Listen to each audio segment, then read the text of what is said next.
శ్రీ గురుభ్యో నమః. పరమాత్మ మానవులలో ఉండేటువంటి 4 రకాల విధానాల గురించి ప్రత్యక్షంగా స్పష్టంగా వివరిస్తూ వస్తున్నాడు. ఆ వివరణలో ఒకరు కేవలం పాపకార్యాలను చేసుకుంటూ తమ జీవితాలను వ్యర్థం చేసుకునే విభాగంలో ఉండేవారు. మరొకరు అత్యున్నతమైనటువంటి విధానంలో ఏ రకమైనటువంటి కోరికలు లేకుండా పరమాత్మనే ఆశ్రయించి పరమాత్మ ద్వారా అనంతమైనటువంటి ఫలితాన్ని పొందేవారు. వీరు 2వ రకం అని అనుకోవచ్చు.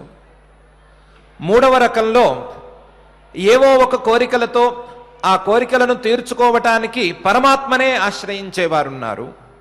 వీరు తమ కష్టాలను పోగొట్టుకోవాలని కానీ, లేదా పరమాత్మ స్వరూపాన్ని తెలుసుకోవాలని కానీ, లేదా పరమాత్మ ద్వారా ఏదో ఒక ప్రయోజనాన్ని పొందాలని కానీ ప్రయత్నం చేస్తూ ఆ ప్రయత్నంలో పరమాత్మనే ఆశ్రయిస్తూ ఉంటారు. వీరు 3వ రకానికి చెందినవారు. 4వ రకానికి చెందినవారు అటు దుష్కార్యాలను చేయరు, ఇటు పరమాత్మను కూడా ఆశ్రయించరు, అటు మనసులోని కోరికలన్నిటినీ వదిలిపెట్టుకోలేరు, ఇటు కోరికలను తీర్చుకోవటానికి పరమాత్మను ఆశ్రయించేటువంటి సద్జ్ఞానం లేదా మంచి జ్ఞానం వీరికి లేదు. అందువల్ల వీరు పరమాత్మ కంటే భిన్నంగా దేవతలను కొంతమందిని వీలే కల్పించుకుని ఆ దేవతల ద్వారా తాము అనుకున్నటువంటి ప్రయోజనాలను పొందాలి అని ప్రయత్నం చేస్తూ ఉంటారు. దానికి వీరి యొక్క కామాలు అంటే వీరి యొక్క కోరికలు కొంత కారణమైతే కొంత వీరి యొక్క అజ్ఞానం కూడా కారణం. ఆ కోరికలతో నిండిపోయినటువంటి మనస్సుతో వీరు పరమాత్మ కంటే వేరుగా ఆయా దేవతలను భావిస్తూ ఆయా దేవతలను ఉపాసించుకుంటూ ఆయా దేవతల ద్వారా ఫలితాలను పొందటానికి ప్రయత్నం చేస్తూ ఉంటారు. వీరు 4వ రకానికి చెందినవారు అని 4 రకాల మనుష్యుల గురించిన వివరణను పరమాత్మ ఇస్తూ వస్తున్నాడు. ఇందులో కామైస్తైస్తైర్హృతజ్ఞానాః ప్రపద్యంతే అన్యదేవతాః తంతం నియమమాస్థాయ ప్రకృత్యా నియతా స్వయా అని ఆయా కోరికలతో ఆయా నియమాలను అనుసరిస్తూ పరమాత్మ కంటే వేరుగా ఆయా దేవతలను దర్శిస్తూ ఆయా దేవతల ద్వారా ఆయా ఫలితాలను పొందాలి అని ప్రయత్నం చేసుకుంటున్నారు. వీరికి కోరికలలో కూరుకుపోయి ఉండటం వలన వివేకం సరిగ్గా పనిచేయటం లేదు. ఫలితాన్ని ఇచ్చేవారెవరు, ఫలితం ఎవరి ద్వారా వస్తోంది, ఎవరిని ఆశ్రయించాలి, ఏ ఏ దేవతను పరమాత్మ యొక్క రూపంగా పరమాత్మ యొక్క శక్తిగా ఎలా భావించాలి అనేటువంటి వివేకం వీరికి పరిపూర్ణంగా లేదు. వివేకం పూర్తిగా తొలగిపోయింది. అందువలన వీరిలా వ్యవహరిస్తున్నారు అని కూడా చెప్పాడు. అయితే అటువంటి వారిని కూడా సన్మార్గంలో ఉండటం వలన వారిని నేను చేయి విడిచిపెట్టను అని ప్రత్యేకించి చెప్పాడు.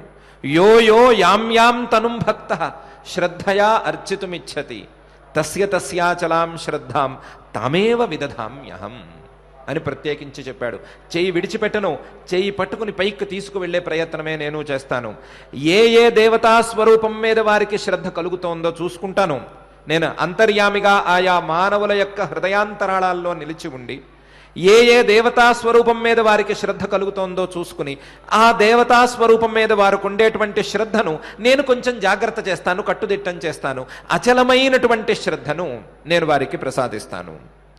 సతయా శ్రద్ధయా యుక్తః తస్యారాధనమీహతే లభతే చ తతః కామాన్ మయైవ విహితాన్ హితాన్ అని కూడా చెప్పాడు. ఆ శ్రద్ధతో ఆ మానవుడు మరింత ఉత్తమమైనటువంటి విధానాలలో ఆయా దేవతా ఉపాసనలను చేసుకుంటాడు, ఆయా దేవతలను పూజించుకుంటాడు. పూజించుకోవటం వలన ఆ ఫలితాలు అతనికి దక్కుతాయి. కానీ అతనికే తెలియని మరొక విషయం, ఆ ఫలితాలను ఇచ్చేది నేనే. లభతేచ తతః కామాన్, ఫలితాలను అందుకోవటం వరకే చూస్తున్నాడు. నేను అనుకున్నది దక్కింది అని అనుకుంటున్నాడు, కానీ ఇచ్చింది ఎవరు అని విచారణ చేసుకోవటం లేదు. ఇచ్చింది నేనే, ఇచ్చేది నేనే. మయైవ విహితాన్ హితాన్, నేనే కదా ఇవ్వాలి. ఎందుకంటే ఫలమత ఉపపత్తే అని బ్రహ్మసూత్రం.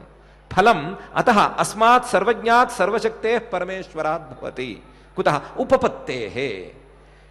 ఈ మానవ లోకంలో, మనుష్య లోకంలో కావచ్చు, లేదా ఏ లోకాల్లోనైనా కావచ్చు, ఏ ప్రాణి చేసుకున్న ఏ కర్మకైనా సరే ఏ సందర్భంలో చేసుకుంది, ఏ విధంగా చేసుకుంది, ఏ స్థాయిలో చేసుకుంది అని సరిగ్గా లెక్కగట్టి ఈ రకమైనటువంటి కర్మలకు ఏ సమయంలో ఏ విధంగా ఫలితం ఇవ్వాలి అని తెలియటం అనేది సామాన్యులకు సాధ్యమయ్యే పనే కాదు. సామాన్యులకు అది సాధ్యమయ్యే పనే కాదు. కేవలం సర్వజ్ఞుడైనటువంటి పరమాత్మకు మాత్రమే అది సాధ్యం.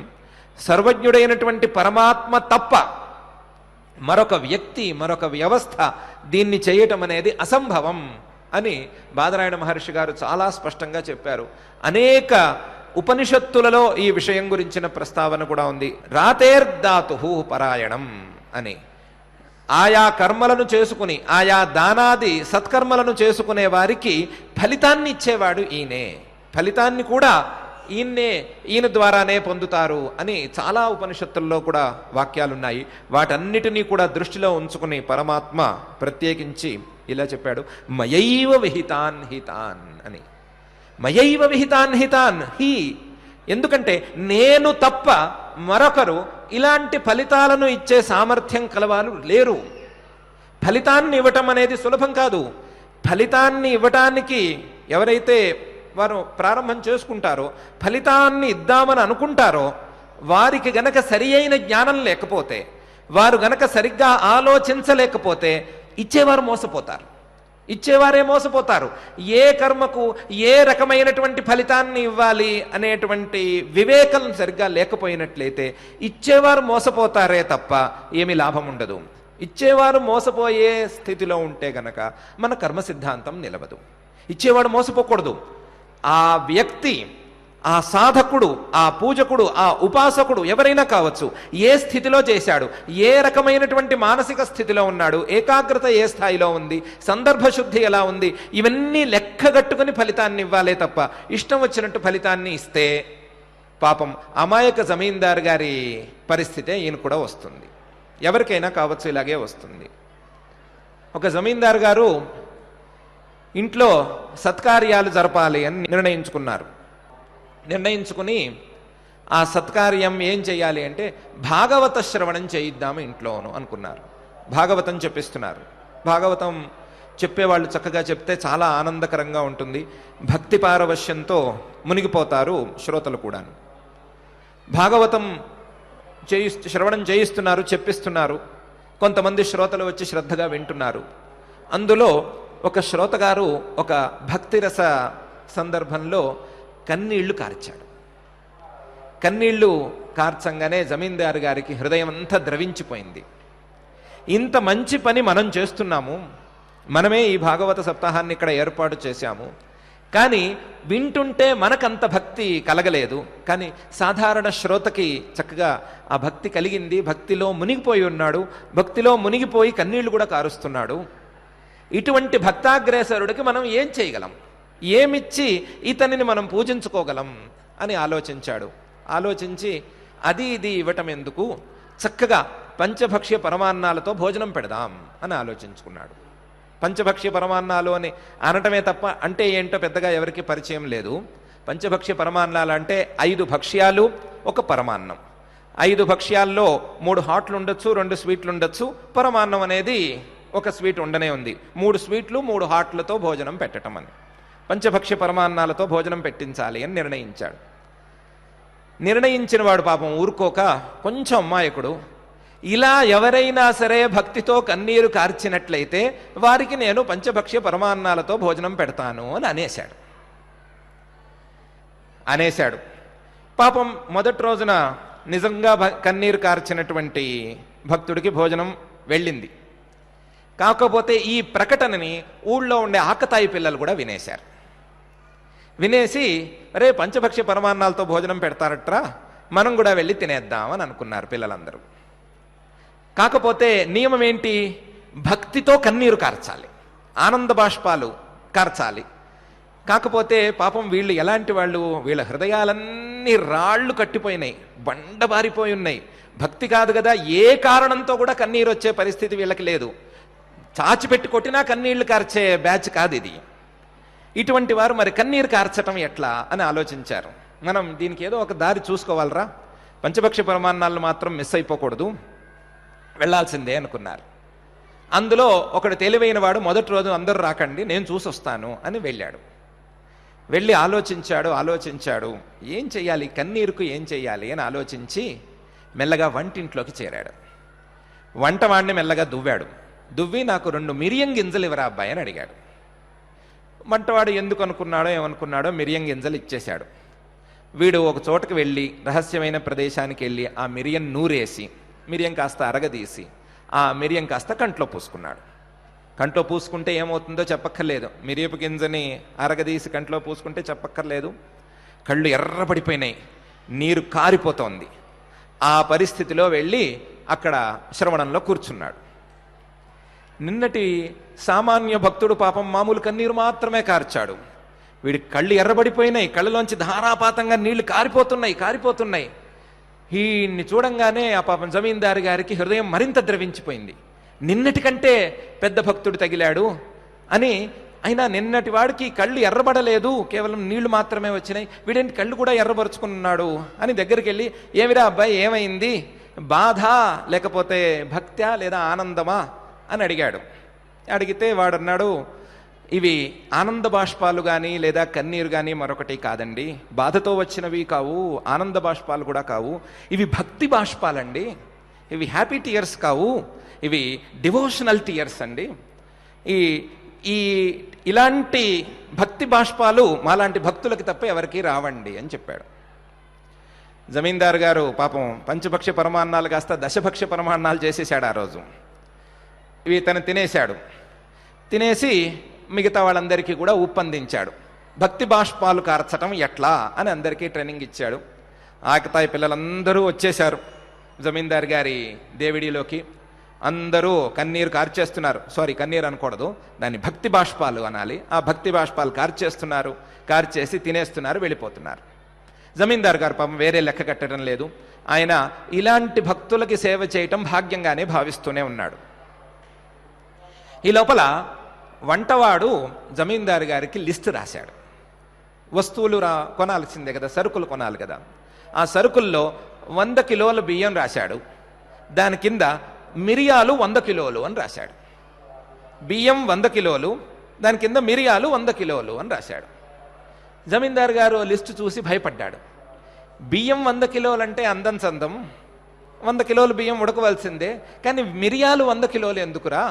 ఎంత మిరియాలు చారులో నువ్వు ఎక్స్పర్ట్ అయినా సరే 100 కిలోల మిరియాలతో చారేం పెడతావురా? మిరియాలు అన్నం అంటే మిరియాలు ఉడకబెట్టి అన్నం ఏమన్నా పెడతావా? ఏం చేస్తావు అని పిలిచి అడిగాడు. అడిగితే వాడన్నాడు, స్వామి, ఇందులో నా మిరియాల చారుకు కావాల్సింది కిలో మాత్రమే, మీ భక్తి బాష్పాలకి మాత్రం 99 కిలోల మిరియాలు అవసరం. అందువలన మీ భక్తులకి భక్తి బాష్పాలు రావటం కోసం 99 కిలోల మిరియాలు, నా చారు లేదా మిగతా అవసరాల కోసం కిలో మిరియాలు చాలు అన్నాడు. అప్పుడు పాపం జమీందారు గారికి కళ్ళు తెరుచుకున్నాయి. కళ్ళు తెరుచుకొని కాస్త ఏదో కట్టుదిట్టం చేసుకున్నాడో తర్వాత ఏం చేశాడో మనకి సరైన ఇన్ఫర్మేషన్ లేదు. పాపం ఇంతవరకు అయితే మాత్రం మోసపోయాడు. ఎందుకు మోసపోవలసి వచ్చింది అంటే, జమీందారు గారిలో మానసికంగా ఏ రకమైన లోపము లేదు. ఏ కర్మకు ఏ రకమైనటువంటి క్రియకు ఏ ఫలితం ఇవ్వాలి అనే విషయంలో ఆయనకి క్లారిటీ లేదు. క్లారిటీ ఎందుకు లేదంటే, క్లారిటీ ఉండే జాతి కాదు మానవ జాతి అనేది. ఏ కర్మకు ఏ సేవకు ఎంత ఫలితాన్ని ఇవ్వాలి అనే విషయం మీద ఎవరికీ సరి అయిన అవగాహన లేనే లేదు. ఏ కర్మకు ఏ పరిస్థితిలో చేసినటువంటి వాటికి ఏ రకమైన శ్రద్ధతో ఏ రకమైన ఏకాగ్రతో చేస్తే ఎంత ఫలితాన్ని ఇవ్వాలి అని చెప్పాలి అంటే ఆ తెలుసుకునేవాడు లేదా ఆ ఫలితాలను ఇచ్చేవాడు సర్వజ్ఞుడై ఉండాలే తప్ప సర్వజ్ఞుడు కాక సామాన్యుడైతే మాత్రం మోసపోవటం తథ్యం. మనకు మోసపోయే ఫలదాత అక్కర్లేదు. మోసపోయే ఫలదాత కానే కాడు. మోసానికి అవకాశం లేని, ఆస్కారం లేని సర్వజ్ఞుడైన సర్వశక్తిమంతుడైనటువంటి పరమాత్మను మనం ఫలప్రదాతగా నమ్ముతున్నాం. కాబట్టి పరమాత్మ ఆ విషయంలో మయైవ విహితాన్ హితాన్, నేను తప్ప మరొకరు ఫలితాన్ని ఇవ్వటానికి అర్హులు కానే కారు అని స్పష్టంగానే చెప్తున్నాడు. నేనే ఫలితాలను ఇస్తున్నాను. అయితే నేనే ఫలితాలను ఇస్తున్నాను అనే సంగతి వారికి తెలియటం లేదు. ఎందుకు వారికి తెలియటం లేదు? కామైస్తైస్తైర్హృతజ్ఞానాః, వారి యొక్క విజ్ఞానం వివేక శక్తి మొత్తం క్షీణించిపోయింది. వివేక శక్తి కోరికలతో పూర్తిగా మసిబారిపోయింది. మసిబారిపోవటం వలన మనం ఆరాధన ఎవరికి చేస్తున్నాము, మనం చేసుకున్నటువంటి ఈ ఆరాధనలకు ఫలితాన్ని ఎవరు ఇవ్వాలి లేదా ఎవరు ఇవ్వగలరు, ఎవరి ద్వారా మనకు ఫలితం దక్కుతోంది అనే విషయంలో వారికి సరి అయిన అవగాహన లేకుండా ఉంది. లేకుండా ఉండటం వలన వారు పై పనులను ఇలా చేస్తున్నారు. అని 4వ రకం వారి గురించిన విశ్లేషణను పరమాత్మ తనదైన శైలిలో చేశాడు. అయితే వీరు చేస్తున్న తప్పేంటి, వీరు పోతున్న నష్టం ఏమిటి? నువ్వే జాగ్రత్తగా వారి మనస్సులలో కొలువై ఉండి వారి యొక్క శ్రద్ధను పెంచుతూ ఉన్నావు. నువ్వే జాగ్రత్తగా వారు చేసుకున్నటువంటి ఆరాధనలకు ఫలితాలను ఇస్తున్నావు. నువ్వే శ్రద్ధను పెంచుతున్నావు, నువ్వే ఫలితాన్ని ఇస్తున్నావు. వీరు నష్టపోవటం లేదు కదా. వీరు పోతున్న నష్టం ఏమిటి? వీరి గురించి తక్కువగా ఎందుకు మాట్లాడుతున్నావు? వీరు కాక పరమాత్మను ఆశ్రయించినటువంటి ఆర్తః, జిజ్ఞాసు, అర్థార్థి అనే 3 రకాల వాళ్ళని ఉదారా సర్వ ఏవైతే అని పొగుడుతున్నావు కదా. ఎందుకు పొగుడుతున్నావు అలాగా అనంటే దానికి పరమాత్మ పై శ్లోకంలో ఇలా సమాధానం చెప్తున్నాడు. అంతవత్తు ఫలం తేషాం తద్భవత్యల్పమేధసాం దేవాన్ దేవయజో యాంతి మద్భక్త యాంతి మామపి అని. వారికి నేను ఫలం ఇస్తున్నమాట వాస్తవం, నేనే ఫలితాలను ఇస్తున్నాను. కానీ వారి యొక్క ఫలం అంతవత్ ఫలం. తేషాం ఆ ఉపాసనను చేసుకుని పరమాత్మ కంటే భిన్నమైనటువంటి దేవతలు ఉన్నారు అని అనుకునే భావనతో, పరమాత్మ కంటే దేవతలను వేరుగా భావిస్తూ, పరమాత్మ యొక్క రూపాంతరాలుగా భావించకుండా ఆయా దేవతల యొక్క ఆరాధనను చేసుకునేటువంటి సామాన్య మానవులకు ఫలం ఇస్తున్నాను నేను. ఆ ఫలం అంతవత్ ఫలం. ఆ ఫలానికి ఒక సీమ ఉంటుంది, ఆ ఫలానికి ఒక వినాశం ఉంటుంది. కొంతమేరకే ఆ ఫలితం పనిచేస్తుంది, కానీ వారికి అనంతమైనటువంటి ఫలితం దక్కటం లేదు. అంతవత్తు ఫలం తేషాం. అదేంటి, నువ్వు కదా ఇచ్చేది, అనంత స్వరూపుడివి నువ్వు ఇచ్చే ఫలం అంతవత్తు ఎందుకైంది అంటే, నేను ఇచ్చాను అని కాదు, వారు చేసుకున్నటువంటి కర్మలు అలా ఉన్నాయి. ఆ కర్మల వెలకాల వారికి ఉన్నటువంటి విజ్ఞానం అంతే ఉంది. వారి యొక్క విజ్ఞానం సీమితంగా ఉంది, వారి యొక్క కోరికలు సీమితంగా ఉన్నాయి, వారి యొక్క ఆరాధనలు, వారి యొక్క శ్రద్ధ ఇవన్నీ కూడా సీమితంగా ఉన్నాయి. సీమితంగా ఉండటం వలన వారి యొక్క ఫలితం కూడా పరిమితంగానే ఉంటుంది. తద్భవత్యల్పమేధసాం. వారి యొక్క మేధ, వారి యొక్క ప్రజ్ఞ, వారి యొక్క వివేక శక్తి, వారి యొక్క ఆలోచన దక్షత ఇవన్నీ చాలా పరిమితంగా ఉన్నాయి. పరిమితంగా ఉండటం వలన వారి యొక్క ఫలితం కూడా చాలా పరిమితంగా ఉంటుంది. అంతవత్తు ఫలం తేషాం తద్భవత్యల్పమేధసాం. ఏమిటి వారి యొక్క ఫలితం? దేవతోపాసనలను చేసుకుంటే, పరమాత్మ కంటే వేరుగా దేవతలను భావించి ఆ దేవతల యొక్క ఆరాధనను కానీ, దేవతల యొక్క పూజాదులను కానీ, దేవతల యొక్క ఉపాసనలను కానీ చేసుకుంటే ఏమి ఫలితం దక్కుతుంది అంటే, దేవాన్ దేవయజో యాంతి. ఏ దేవతను వారు ఆ దేవత అనుగ్రహం సంపాదించుకోవాలి అని ప్రయత్నంతో ఆ దేవతను పూజించడానికి ప్రయత్నం చేస్తారో, ఆ దేవతను ఉపాసిస్తూ ఉంటారో, ఆ దేవతను వారు పొందుతారు. ఆ దేవత యొక్క అనుగ్రహాన్నైనా పొందుతారు, లేదా ఆ దేవత యొక్క లోకాన్నైనా పొందుతారు, లేదా ఆ దేవత యొక్క స్వరూపాన్నైనా పొందుతారు. దేవాన్ దేవయజో యాంతి. కానీ మద్భక్త యాంతి మామపి. అదే నన్ను సకల దేవతా స్వరూపంగా భావించేవారు, లేదా ఏ కోరికను తీర్చుకోవటానికైనా సరే పరమాత్మనే ఆశ్రయించాలి అనే భావన ఉన్నవారు, నా యొక్క భక్తులు, పరమాత్మ స్వరూపమందే ప్రీతి కలిగినటువంటి వారు, మద్భక్తాః యాంతి మామపి, నన్ను కూడా పొందుతారు. వారు తలుచుకున్నటువంటి కోరికలను కూడా పొందుతారు, అదే సమయంలో నన్ను కూడా పొందుతారు అనేది వీరికి విశేషం. మద్భక్తాః, నేను చెప్పినటువంటి ఉదారా సర్వ ఏవైతే ఆర్తః, జిజ్ఞాసు, అర్థార్థి అని 3 రకాల వాళ్ళు ఉన్నారు కదా, ఆ 3 రకాల భక్తులు, మద్భక్తులు క్రమంగా వారి యొక్క మనస్సును శుద్ధం చేసుకుని నన్ను కూడా పొందుతారు. వారు అనుకున్నటువంటి ప్రయోజనం వారికి సిద్ధించి తీరుతుంది. దాంతోపాటు నన్ను పొందేటువంటి అవకాశం కూడా వారికి ఉంటుంది. అదే సామాన్య మానవులు, పరమాత్మ కంటే వేరుగా దేవతలను భావించేటువంటి మానవులు ఉన్నారు, వారి యొక్క ఫలితం పరిమితంగా ఉంటుంది. వారి యొక్క ఫలితం పరమాత్మను చేరేదాకా రావటం లేదు. దేవాన్ దేవయజో యాంతి మద్భక్తా యాంతి మామపి అని పరమాత్మ ఈ శ్లోకంలో ప్రత్యేకించి చెప్తున్నాడు. ఏ కోరికతోనైనా సరే పరమాత్మనే ఆశ్రయిద్దాము అని అనుకునేవారు, ఏ కోరికనైనా సరే పరమాత్మ తీర్చగలడు అనే నమ్మకంతో పరమాత్మ మీద శ్రద్ధను పెంచుకున్నవారు, క్రమంగా ఆ పరమాత్మ యొక్క అనుగ్రహంతోనే పరమాత్మ మీదే శ్రద్ధ పెరగగా శ్రద్ధను పెంచుకుని క్రమంగా వారి యొక్క కోరికలన్నిటినీ వదుల్చుకుని వారి యొక్క వైరాగ్య శక్తిని లేదా వివేక శక్తిని పెంచుకుంటూ క్రమక్రమంగా పరమాత్మను పొందేందుకు అవకాశమైతే ఉంది.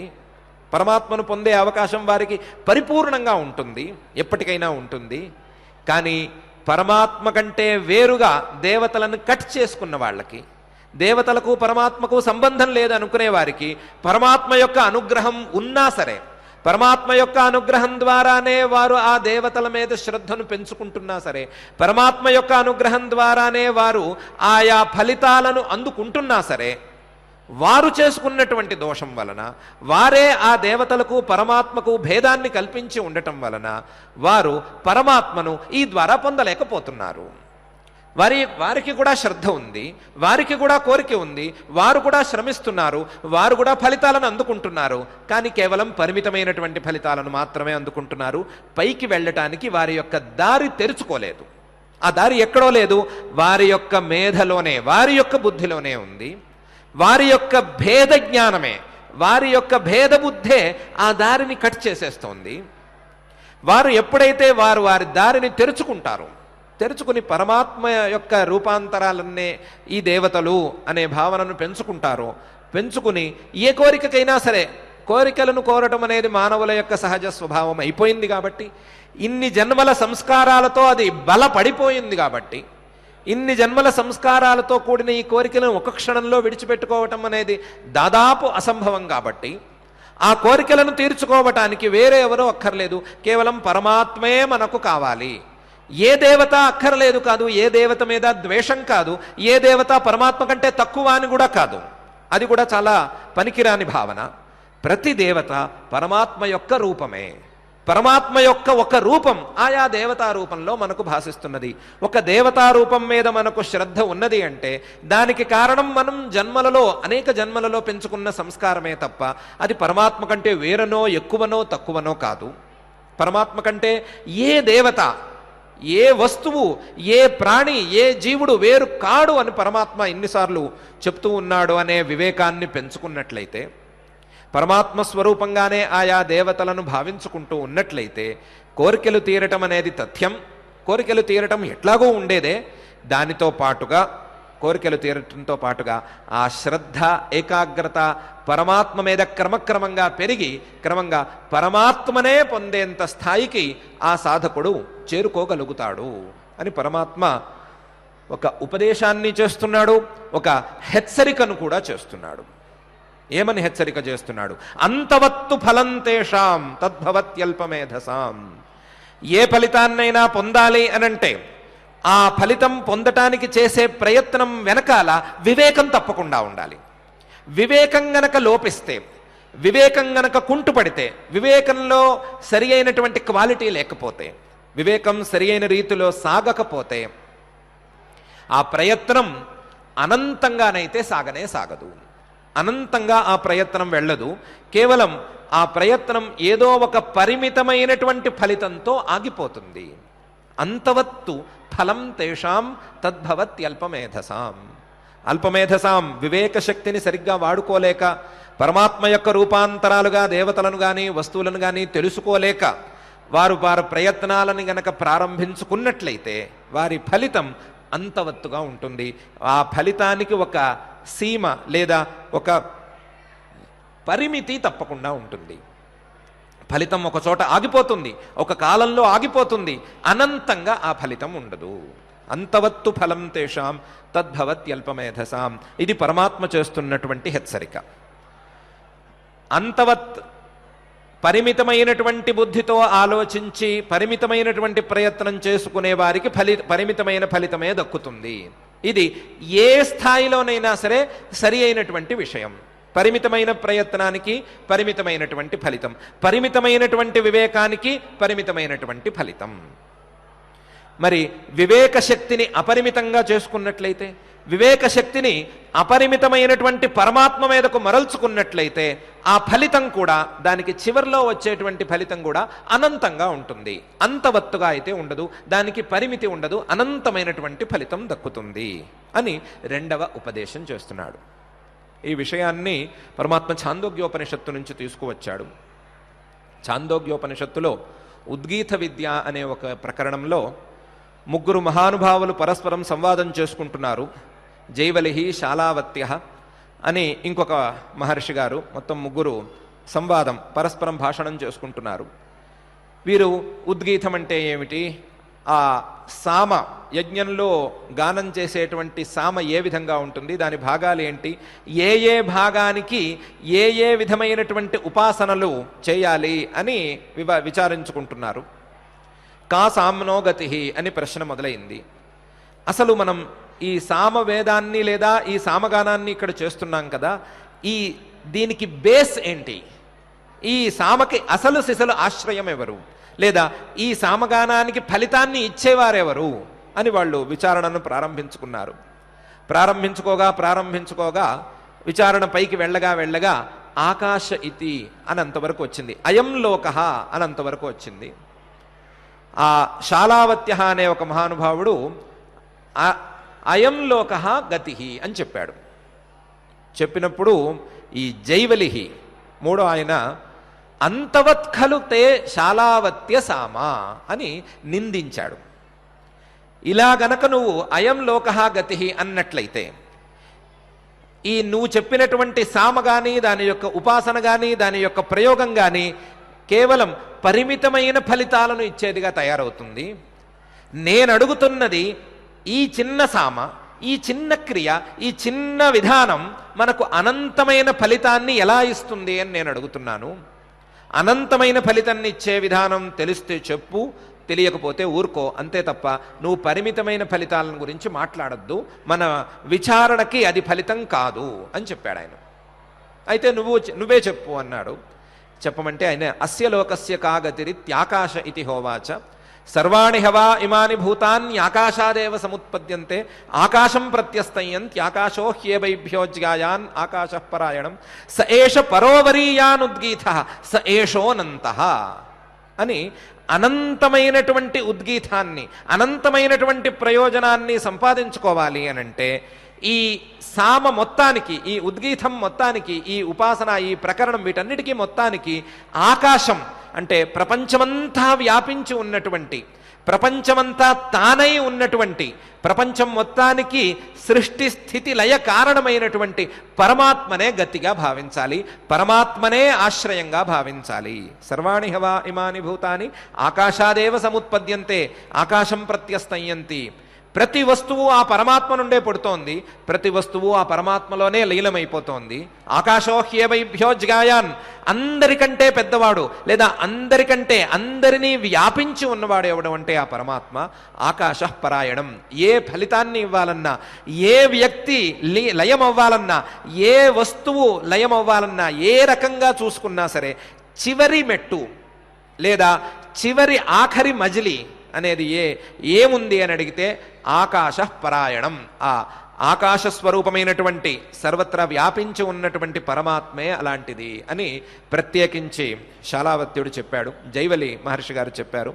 ఆ జైవలి మహర్షి గారు చెప్పినటువంటి విషయాన్ని కొంచెం సూచన చేస్తూ పరమాత్మ కూడా ఇక్కడ అంతవత్తు ఫలం తేషాం తద్భవత్యల్పమేధసాం, అల్పమేధసాం తక్కువగా భావించి, దేవతలను పరమాత్మ యొక్క రూపాలుగా భావించకుండా పరమాత్మ కంటే వేరుగా భావించి పరిమితం చేసినట్లయితే, మేధస్సు గనక తక్కువైపోతే, తెలుగులో మేధస్సు తక్కువైపోతే అంతవత్తు ఫలం తేషాం, వారి యొక్క ఫలితం కూడా అంతే తక్కువైపోతుంది.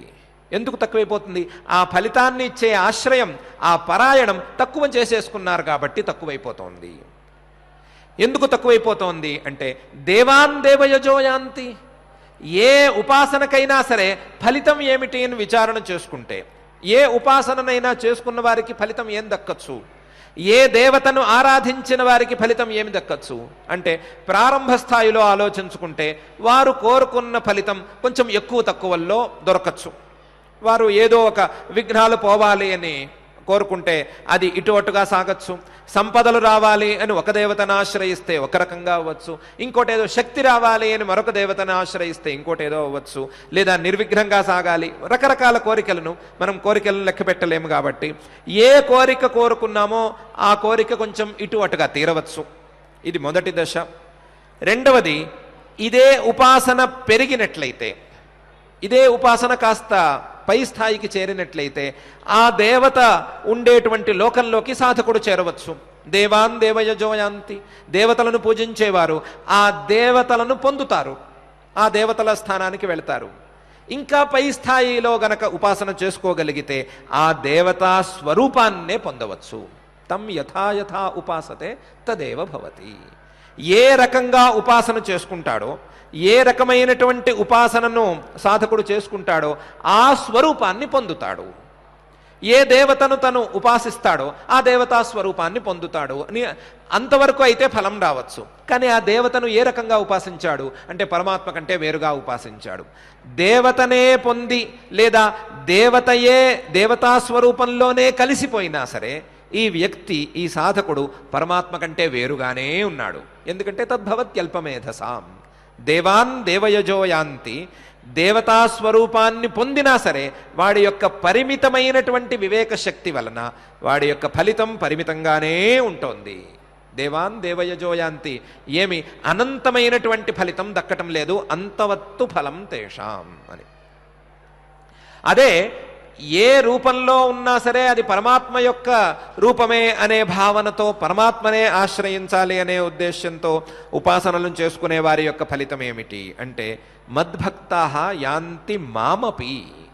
మద్భక్తాః, నా యొక్క భక్తులు, నా మీద భక్తి కలిగిన వాళ్ళు, నా మీద ప్రేమ కలిగిన వాళ్ళు, నా మీద ప్రీతి కలిగిన వాళ్ళు, నా మీద ఏదో ఒక కారణంతో ప్రీతి కలిగిన వాళ్ళైనా సరే, ఏదో ఒక కారణంతో, నా మీద అవ్యాజమైన ప్రేమ అక్కర్లేదు, నా మీద ఏ రకమైన కోరికతో సంబంధం లేని ప్రేమ అనేది అక్కర్లేదు, నా మీద ఏదో ఒక కోరిక తీరుస్తున్నాడు కాబట్టి పరమాత్మ మనకు కావాలి అనే కోరిక ఉన్నా పర్వాలేదు, ఆ రకమైన ప్రీతి ఉన్నా పర్వాలేదు. మద్భక్తాః, వాళ్ళను కూడా నా భక్తుల కోవలోకి చేర్చేసుకున్నట్లే. నా యొక్క నిజమైన భక్తులు అంటే ఏ కోరిక లేకుండా పరమాత్మ యొక్క స్వరూపాన్ని పొందాలి అనే ఉద్దేశంతో నన్ను ఆశ్రయించేవారే నిజమైన భక్తులు అనే విషయాన్ని పరమాత్మ చెప్పేశాడు. ప్రియోహి జ్ఞానినోత్యర్థమహం సచ మమ ప్రియ అని. వాడికి నేను ఏ కారణం లేకుండా అవ్యాజంగా నేను ప్రియంగా ఉంటాను కాబట్టి నాకు కూడా వాడలాగే ప్రియుడు అని చెప్పేశాడు. అలా కాకుండా, అలాంటి నిరుపాధిక ప్రేమ లేకపోయినా సరే, అలాంటి అకారణమైనటువంటి ప్రీతి పరమాత్మల మీద లేకపోయినా సరే, ఏదో ఒక ప్రయోజనాన్ని సాధించుకోవటానికి పరమాత్మ మీద ప్రీతి ఉంచుకున్నా సరే వారు నా భక్తులే, సందేహమేం లేదు. మద్భక్తాః, ఆ మద్భక్తాః నా యొక్క భక్తులు ఏమేం పొందుతారు? యాంతి, వారు కూడా ఫలితాలను పొంది తీరుతారు. ఫలితాలను ఇచ్చేవాడు నేనే కాబట్టి ఆ ఫలితాలను వారి యొక్క కర్మానుసారమో లేదా వారి యొక్క ఉపాసనానుసారమో నేనే తీరుస్తాను కాబట్టి, ఇస్తాను కాబట్టి వారు ఖచ్చితంగా ఫలితాలను పొందుతారు. కానీ వారికి ఉండేటువంటి ఒకే ఒక అడ్వాంటేజ్ ఏంటంటే మామపి, నన్ను కూడా పొందుతారు. క్రమక్రమంగా నన్ను పొందేందుకు అవకాశాన్నైనా పొందుతారు. నన్నే ఆశ్రయించుకుని ఉన్నారు, నా మీదే శ్రద్ధను కలిగి ఉన్నారు. నేను ఎవరికి ఏ రూపం మీద శ్రద్ధ ఉంటే ఆ శ్రద్ధను పెంచుతూ ఉంటున్నాను కాబట్టి పరమాత్మ స్వరూపం మీద లేదా వ్యాపించి ఉన్నటువంటి సమస్త దేవతలలోనూ, సమస్త ప్రాణులలోనూ, సమస్త వస్తువులలోనూ వ్యాపించి ఉన్నటువంటి పరమాత్మ స్వరూపాన్ని వారు ఒక్కసారి భావిస్తే ఆ స్వరూపం మీద నేను శ్రద్ధను పెంచుతాను కాబట్టి క్రమక్రమంగా అలాంటి అనంతమైన స్వరూపాన్ని వారు పొందేందుకు అవకాశం ఉంటుంది. మద్భక్తాః యాంతి మామపి, నన్ను కూడా పొందగలరు. వారు ఏ కోరికతో మొదలు పెట్టారో, ఏ కోరికతో ప్రారంభం చేసుకున్నారో ఆ కోరిక తీరటం తథ్యం. దాంతో పాటుగా నన్ను కూడా పొందటం అనేది వాళ్ళకు ఉండేటువంటి స్పెషల్ అడ్వాంటేజ్ లేదా వారికి ఉన్నటువంటి ప్రత్యేకమైన ప్రతిపత్తి. కాబట్టి ఏ పరిస్థితులలోనైనా సరే, ఏ కోరికతోనైనా సరే, ఏ ప్రయోజనాన్ని ఆకాంక్షించినా సరే, ఏ దేవతను ఆశ్రయించినా సరే, ఏ దేవతను పూజించుకున్నా, ఏ ఉపాసనను చేసుకున్నా, ఏ రకంగా ఉన్నా సరే, ఆ దేవతలందరూ కూడా పరమాత్మ యొక్క రూపాంతరాలే అని భావించవలసింది. మనం ఆయా దేవతలను పరమాత్మ రూపంగా భావిస్తూ పరమాత్మనే ఆశ్రయిస్తూ ఉన్నట్లయితే క్రమక్రమంగా మన మెట్లు పరమాత్మ వైపుగా తప్పకుండా తెరుచుకుంటాయి, మన దారి మొత్తం పరమాత్మ వైపుగా వెళుతుంది అనే విషయాన్ని తెలుసుకోవాల్సింది. ఇలా తెలుసుకోకుండా గనక మేధస్సును లేదా మన వివేక శక్తిని అల్పం చేసుకుంటే, మన వివేక శక్తిని తగ్గించుకుంటే, మన వివేక శక్తిని క్షీణింపజేసుకుంటే, మన వివేక శక్తిని కోరికలతో పాడు చేసుకుంటే పరిమితమైనటువంటి అంతముండేటువంటి వినాశం ఉండేటువంటి కాలకృతం కానీ దేశకృతం కానీ ఏ రకంగానైనా సరే అంతముండేటువంటి ఫలితాన్ని మాత్రమే పొందుతారు. అలాంటి తక్కువ స్థాయి పనులు ఎవరూ చేయవద్దు. తక్కువ స్థాయి పనులు వద్దు. అనంతమైన ఫలితాన్ని పొందేందుకు సులభమైనటువంటి ఉపాయాన్ని మీకున్నటువంటి కోరికలను పాడు చేసుకోకుండానే పొందండి అని పరమాత్మ మనందరికీ ఒక ఆఫర్ లాంటిది ఇస్తున్నాడు. అంతవత్తు ఫలం తేషాం తద్భవత్యల్పమేధసాం దేవాన్ దేవయజోయాంతి మద్భక్తాయాంతి మామపి అని. మనమందరము పరమాత్మ యొక్క రూపాలుగా నిఖిల దేవతలందరినీ కూడా పరమాత్మ యొక్క రూపాలుగా, పరమాత్మ యొక్క అంశాలుగా, పరమాత్మ యొక్క శక్తులుగా, పరమాత్మ యొక్క ఒక విశేషాలుగా మనం భావిస్తూ ఉందాం. పరమాత్మ కంటే వేరుగా ఎవరూ లేరు, మనమూ లేము, దేవతలు లేరు, వస్తువులు లేవు, ఏవీ పరమాత్మ కంటే భిన్నం కావు. ఈ ప్రపంచమంతా కూడా పరమాత్మ యొక్క స్వరూపమే, పరమాత్మ యొక్క అంశాలతో నిండి ఉంది అని ప్రాథమిక స్థాయిలో మనం భావన చేసుకుందాం. ఈ భావనతో మనం ఆయా దేవతలను, మనకు ఇష్టమైన రూపాలను లేదా మన సంస్కారాలకు తగ్గ రూపాలను, మన కోరికలకు తగ్గ రూపాలను కూడా మనం ఉపాసించుకుందాం, ఆరాధించుకుందాం, పూజించుకుందాం, భక్తిగా ప్రార్థించుకుని క్రమక్రమంగా మన కోరికలను తీర్చుకుంటూనే పరమాత్మ వైపుగా వెళ్ళేటువంటి ప్రయత్నం చేసుకుందాం.